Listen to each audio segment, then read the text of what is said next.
Hello बच्चों, तो एक बार फिर से स्वागत है आप सभी का अपने YouTube चैनल श्री गुरुकुल में। और आज फिर से हम बच्चों बात करने वाले हैं क्लास 10th के मैथ के चैप्टर 7 निर्देशांक तथा ज्यामिति की एक्सरसाइज 7.1 के बारे में। इससे पहले बच्चों हम लोगों ने इस एक्सरसाइज यानी कि 7.1 एक्सरसाइज के 6 क्वेश्चन कर लिए थे। और अब हमें, क्योंकि हम लोग इंट्रोडक्शन लेक्चर जो था इस चैप्टर का, उसी में हम लोगों ने एक्सरसाइज 7.1 भी कर लिया। बहुत जल्दी इंट्रोडक्शन खत्म हो गया था, बहुत छोटा सा इंट्रोडक्शन था इस चैप्टर का। तो हम लोगों ने उस चैप्टर में इस एक्सरसाइज के 6 क्वेश्चन तक चीज़ें कर ली थी। अब यहाँ पे हम 7 क्वेश्चन से 7 से शायद 10 क्वेश्चन है उसको करने वाले हैं। तो ध्यान से देखिएगा बच्चों, यहाँ से 7 से 10 तक जो क्वेश्चन है इसमें से एक क्वेश्चन आने की उम्मीद रहती है आपके पेपर में, क्योंकि बहुत अच्छे क्वेश्चन है और 4 नंबर में आने की यहाँ से उम्मीद रहती है। तो क्वेश्चन नंबर 7 देख लीजिएगा बच्चों। मैं बुक ले लेता हूँ, 1 सेकेंड का टाइम दीजिए। कहाँ गई भाई बुक?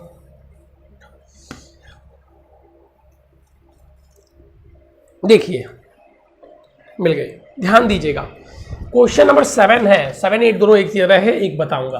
कह रहा है कि एक्स एक्स, ठीक है, एक्स एक्स अक्ष पर वह बिंदु, एक्स अक्ष पर वह बिंदु,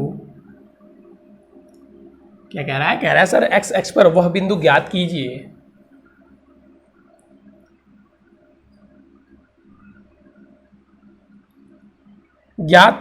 जो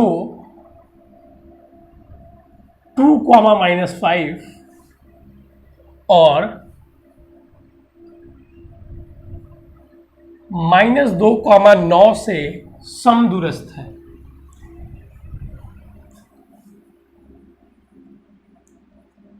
समदूरस्थ है।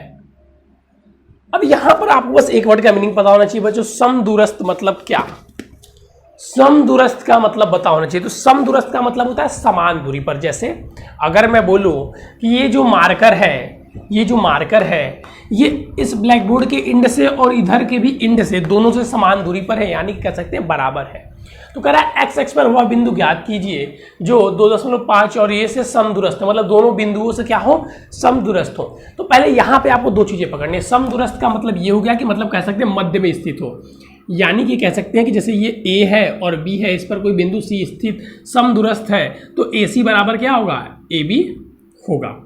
AC बराबर क्या होगा? AB होगा। कब? सॉरी, AC बराबर BC, AB नहीं BC, ठीक है। इसका मतलब ये क्या होगा? इसका मतलब जब समदूरस्थ बोलेगा, समदूरस्थ, ठीक है। इस स्थिति में हम क्या कहेंगे कि जो बिंदु C है वो A और B दोनों से क्या है? समदूरस्थ पर है। अब दूसरा चीज हमें क्या पकड़ना था? एक्स अक्ष पर वह बिंदु ज्ञात कीजिए। क्या बोला? एक्स अक्ष पर। अब ध्यान दीजिए कि अगर कोई बिंदु एक्स अक्ष पर स्थित है, चाहे वो ऋणात्मक हो या धनात्मक साइड, जिस साइड भी हो, तो अगर कोई बिंदु एक्स अक्ष पे रहेगा तो एक्स का मान तो कुछ होगा, लेकिन वाई का मान क्या होगा? नहीं होगा। y का मान 0 होगा, तभी तो वो बिंदु x पे आ पाएगा। ठीक उसी का उल्टा, अगर कोई बिंदु y x पर स्थित है तो क्या होगा?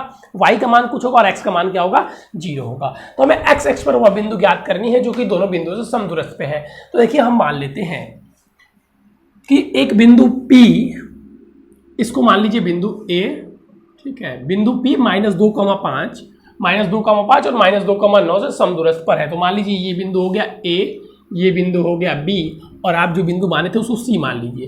क्या है बिंदु C? क्या दिया? एक्स एक्स पर स्थित बिंदु लिख लीजिए। एक्स अक्ष पर स्थित बिंदु P बराबर, माना यहां पे लिख लीजिए, माना एक्स एक्स पर स्थित बिंदु P बराबर क्या हो जाएगा सर? x, 0। अब क्योंकि ये P A और B से समदूरस्थ पे है, इसलिए क्या हो जाएगा? PA बराबर में PB। तो दोनों के बीच की दूरी निकाल दीजिए बहुत सिंपली। तो ये सर हो गया अंडर रूट में सर x2 - x1, तो x2 क्या हो जाएगा सर? 2 - x का whole square, x2 - x1 plus में सर y2 - y1, तो -5 और y1 क्या है इसमें? 0 का स्क्वायर। अब ये b के बराबर होगा तो फिर अंडर रूट, और फिर वहां से ले लीजिए x2, तो -2 - x, और फिर y2 square plus y2 - y1 का स्क्वायर। तो y1 इसमें क्या है? 0 है। ठीक है, ठीक है सर। अब दोनों पक्षों का वर्ग कर दीजिए, बहुत सिंपल है। दोनों पक्षों का हम लोग ने क्या किया? दोनों पक्षों का वर्ग करने पर। तो जैसे ही हम लोग ने दोनों पक्षों का वर्ग किया क्या हो जाएगा, दोनों का सर स्क्वायर रूट हट जाएगा, बहुत बढ़िया। -2x का स्क्वायर प्लस 5 -5 का स्क्वायर, ये -5 का स्क्वायर क्या हो जाएगा 25, ये हो जाएगा डायरेक्ट, इसको खोल दीजिए इक्वल टू में, ये हो जाएगा आपका क्या सर -2 -x का स्क्वायर, और आप अगर इसको देखेंगे तो 9 का स्क्वायर क्या हो जाएगा सर 81। इसको अब आप इधर लेते आइए और 25 को उधर लेते जाइए। तो सर अब इसको खोल दीजिए, पहले इसको खोल दीजिए, क्या हो जाएगा सर a का स्क्वायर यानी कि 4 प्लस x का square sir x square, a का square plus b square square -2ab, तो 2 और इंटू a इंटू b क्या हो जाएगा 4x प्लस 25 इक्वल टू में a का स्क्वायर प्लस b का स्क्वायर -2ab होगा तो माइनस माइनस प्लस हो जाएगा, तो दोनों के ऊपर माइनस है, तो प्लस 2ab यानी कि 4x प्लस 81। अब देखिए इधर एक्स स्क्वायर भी प्लस में, इधर भी एक्स स्क्वायर प्लस में, तो इधर आएगा तो माइनस में होगा, दोनों कट जाएगा, 4 से 4 कट जाएगा। अब ये -4x प्लस 4x बचे, देखिए इसको सॉल्व कर दीजिए। तो अब इस -4x को इधर लेते आइए और 25 को भी इधर लेते आइए, तो क्या हो जाएगा सर 4x प्लस में 4x प्लस 81 माइनस में 25 इक्वल टू में 0। जब सारी चीज़ें इधर की इधर लेते हैं तो क्या बचेगा 0, तो क्या हो जाएगा सर 8x प्लस, अब इसमें से अगर हम लोग 25 घटाते हैं तो क्या बचेगा, अगर इसमें से सर हम लोग 25 घटाएंगे तो 56 बचेगा इक्वल टू में 0। तो x इक्वल टू हम क्या लिख सकते हैं सर 56 अपॉन में 8 हो जाएगा, अब 8 पंजे 40, 8 छक्का 48, 8 से 56, 8 7 जा 57, तो x इक्वल टू क्या हो गया -7, ये 57 अगर माइनस में गया तो -7, ये क्या आ गया हमारा, यानी कि जो बिंदु है वो क्या हो गया सर -7,0, ये हमारा आंसर हो गया। देखिए इससे क्वेश्चन 4 नंबर में आते हैं, इंपॉर्टेंट है, ध्यान से फिर से समझ लीजिए। देखिए कह रहा था कि बिंदु x अक्ष पर एक बिंदु स्थित है, याद कीजिए जो 2,-5 और -2,9 से समदूरस्थ पर हो, यानी कि समान दूरी पर हो। तो हम लोगों को पता है कि अगर कोई बिंदु x अक्ष पर या y अक्ष पर स्थित है, इसका मतलब अगर x पर स्थित है y वाला कंपोनेंट 0 है और y पर स्थित है x वाला कंपोनेंट 0 है। तो हमने मान लिया एक बिंदु P जो x, 0 है, जो कि x अक्ष पर स्थित है। तो फिर जब समदूरस्थ है तो वो इससे भी समान दूरी पर होगा, इसके बीच की दूरी और इसके बीच की दूरी, दोनों के बीच की दूरी बराबर होगी, तो ये बराबर कर दिया, फिर दोनों पक्षों का वर्ग करके दोनों को हल कर दिया, तो x इक्वल टू क्या आ गया -7, तो x की जगह -7 रख दिया, अर्थात ये बिंदु है जो इन दोनों बिंदुओं से समदूरस्थ पर है। अब ठीक ऐसे ही 8 वाले क्वेश्चन में बोला है y अक्ष पर हुआ बिंदु ज्ञात कीजिए, तो y अक्ष पर स्थित बिंदु क्या हो जाएगा सर 0, y, y अक्ष पर स्थित बिंदु क्या हो जाएगा 0, y। चलिए बहुत बढ़िया।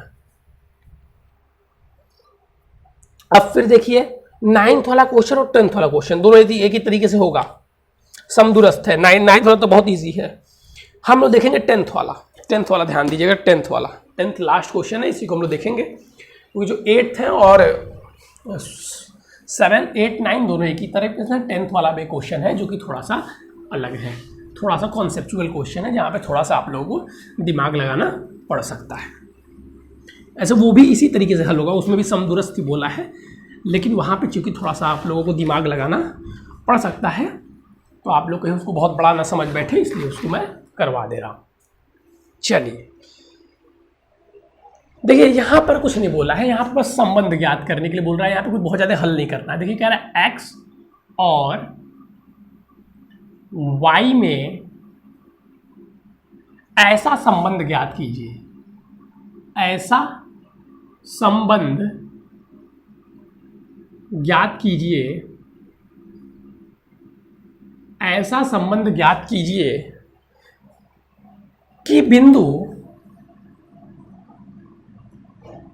की जो बिंदु है, कौन कौन से बिंदु, कि बिंदु x, y और बिंदु x, y बिंदुओं 3,6 और -3,4 से समदूरस्थ हो।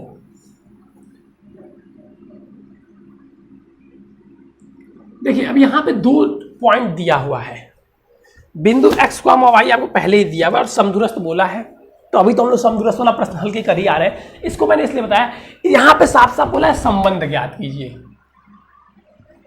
यहां पे आप बिंदु ज्ञात नहीं कर सकते। क्यों? क्योंकि एक समीकरण से दो माने ज्ञात नहीं की जा सकती। तो सिंपली आप मान लीजिए कि ये जो बिंदु है इन दोनों से दिया हुआ समदूरस्थ है, तो इनके बीच की दूरी निकाल के बराबर कर दीजिए, समीकरण अपने आप आ जाएगा। जैसा कि देखिए मैं करके दिखा रहा हूँ, अंडर रूट में उसको मान लीजिए x2, तो सर x2 x माइनस 3 इसके और इसके बीच की दूरी है, ये मान लीजिए p हो गया, ये b हो गया, a हो गया और ये b हो गया। तो ये कौन सी दूरी है? ये pa है। x माइनस 3 का whole square plus sir y minus क्या हो जाएगा, y माइनस 6 का होल स्क्वायर किसके बराबर हो जाएगा? pb के। तो pb क्या है सर? pb है x प्लस 3 का होल स्क्वायर और प्लस में y माइनस 4 का होल स्क्वायर। फिर से दोनों पक्षों का वर्ग कर दीजिए। दोनों पक्षों का वर्ग करने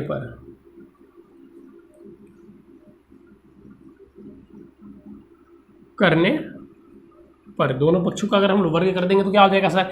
स्क्वायर रूट हट जाएगा, तो क्या आ जाएगा? x माइनस 3 का whole square plus y minus 6 का होल स्क्वायर इक्वल टू में x प्लस 3 का whole square plus y minus 4 का होल स्क्वायर। बस आपको यहाँ पे फॉर्मूला याद होना चाहिए, a plus B, a minus B का। डरना नहीं है, बस खोल देना है, इसीलिए करवा रहा हूँ। करना बहुत आसान था कि बच्चे डर जाते हैं। तो देखिए a का स्क्वायर प्लस 3 है तो b का स्क्वायर माइनस 2ab, ठीक है, 6x प्लस a का स्क्वायर प्लस b का स्क्वायर माइनस में 2ab बराबर में a का स्क्वायर प्लस b का स्क्वायर प्लस 2ab हो जाएगा, तो 6x। फिर है प्लस, फिर सर a का स्क्वायर प्लस b का स्क्वायर माइनस में 2ab। अब सिंपली दोनों तरफ जो चीज़ें प्लस वाली है कट जाएंगी, तो सर x स्क्वायर से इधर का x स्क्वायर कट जाएगा, y स्क्वायर से इधर का y स्क्वायर कट जाएगा।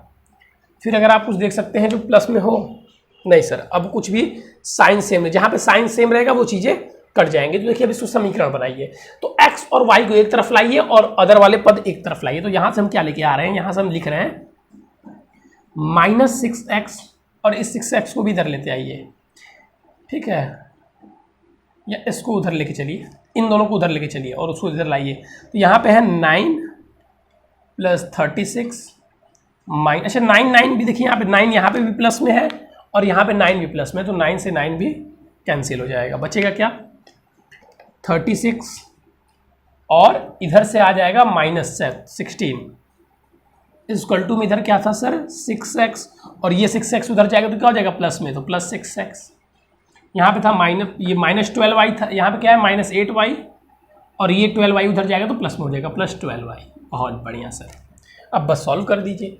20 इक्वल टू में 12 और यहाँ पे अगर आप माइनस करते हैं तो आ जाएगा प्लस 4y। अभी हम इसको और कट कर सकते हैं जी सर, 4 से डिवाइड कर दीजिए, 4 से भाग करने पर, 4 से भाग करने पर जितना छोटा कर सकते हैं कर दीजिए। क्या हो जाएगा सर? 5, यहाँ पे x लिखिए ना, 5 प्लस, सॉरी यहाँ पे 25 टाइम्स में जाएगा प्लस 3x और यहाँ पे 4y की जगह क्या हो जाएगा? y। यह आपका संबंध हो गया, 3x plus 4y equal to 5। इस समीकरण के लिए देखिए आपको यहाँ पे संबंध ज्ञात करना था, तो इस संबंध के लिए हम यहाँ पे ऐसे भी लिख सकते हैं, y इक्वल टू में 5 माइनस 3x। तो इस संबंध के लिए जो आपका बिंदु x y है वो इन दोनों बिंदुओं से क्या है? इन दोनों बिंदुओं से समदूरस्थ है। बहुत ही आसान था बच्चों, मुझे नहीं लग रहा है कि इसमें बहुत ज़्यादा कोई रॉकेट साइंस लगाना था और आप लोगों को कोई समस्याएं यहाँ पर हुई होगी। मुझे नहीं लगता है किसी को भी यहाँ पर समस्याएं हुई होंगी। ठीक है सर। तो चलिए बच्चों, इसी के साथ आपका ये चैप्टर यहीं पर समाप्त, मतलब एक्सरसाइज यहीं पर समाप्त होता है। फिर हम लोग मिलेंगे नए एक्सरसाइज में, नेक्स्ट एक्सरसाइज में, इसी की एक्सरसाइज 7.2 को लेकर। अभी तक जो एक्सरसाइज 7.1 में चीज़ें बताई गई हैं उसको ध्यान से समझिए, सॉल्व कीजिए। जो क्वेश्चन बताए गए हैं आपको करने के लिए उसको करिए। उन सारे प्रश्नों को नहीं करेंगे तो फिर आप समस्याओं में फंसते जाएंगे, उलझते जाएंगे। चलिए बच्चों, आज की क्लास को यहीं पे खत्म करते हैं। लेकिन उससे पहले अगर आप ऐसे बच्चे हैं जो इस क्लास को पहली बार देख रहे हैं तो प्लीज़ बच्चों चैनल को सब्सक्राइब कर लीजिएगा और बेल आइकन को भी दबा दीजिएगा और डिस्क्रिप्शन में दिए व्हाट्सअप नंबर से भी हमसे जुड़ जाइएगा ताकि आपको इंपॉर्टेंट पीडीएफ नोट्स मिल सके, क्योंकि हमारे इस चैनल पर हिंदी मीडियम की क्लास 10th और 12th की क्लासेस चलाई जाती हैं और बिल्कुल फ्री में बच्चों, सभी सब्जेक्ट की। चलिए बच्चों, आज के बस इतना ही। Thank you, have a nice day. फिर मिलेंगे नए और इंपॉर्टेंट टॉपिक के साथ।